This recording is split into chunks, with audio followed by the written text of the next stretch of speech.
এরকম খুব একটা হয় না। সাধারণত বাংলাদেশ ম্যাচ জিতলেই হাফ ছেড়ে বাঁচেন সমর্থকরা, কিন্তু এবারের পরিস্থিতি ভিন্ন।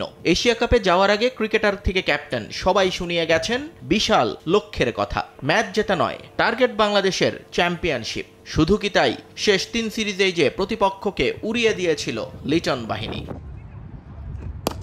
স্বাভাবিকভাবেই হংকং ম্যাচের এই ম্যারম্যারে ব্যাটিং মন ভরাতে পারেনি সমর্থক সমালোচক কারোরই। তাই তো ম্যাচ জিতেও যেন স্বস্তিতে নেই বাংলাদেশ। তবে এভাবে ভাবতে চান না সাবেক অধিনায়ক মিনহাজুল আবেদিন নান্নু। তার সোজা কথা, জয়ের আনন্দের সঙ্গে তুলনীয় নয় কোনো কিছুই। জয়ের সাথে তো কোনো কিছু তুলনা করা যায় না। জয় দিয়ে শুরু করেছে টুর্নামেন্ট এবং জয় দিয়ে শেষ করবে।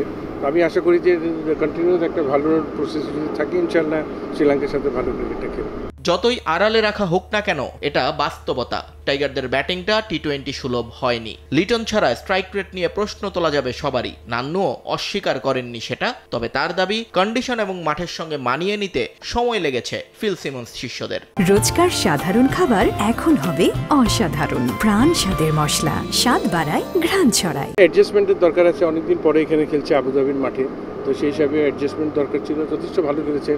আমি বলবো যে উইনিং সবসময় সামনের ম্যাচটা ভালো খেলতে আরও বেশি সাহস যোগাবে এবং ভালো ক্রিকেটটা খেলার জন্য এই প্রসেসটা যদি ঠিক থাকে, আশা করি যে শ্রীলঙ্কার সাথে ভালো ক্রিকেট। হংকং ম্যাচ এখন অতীত। যা হয়ে গেছে তার ফিরিয়ে আনা যাবে না। সামনে প্রতিপক্ষ শ্রীলঙ্কা, এশিয়া কাপের অন্যতম ফেভারিট দল। নান্নুর আশা, ভালো খেলার ধারাবাহিকতা ধরে রাখবেন লিটনরা, আর তাহলেই যে ফলটাও আসবে নিজেদের পক্ষে। প্রতিটা ম্যাচই এখানে ভেরি ইম্পর্টেন্ট টুর্নামেন্টে।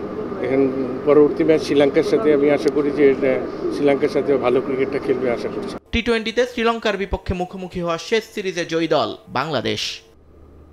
নিয়ন মোহাইমিন, সময় সংবাদ।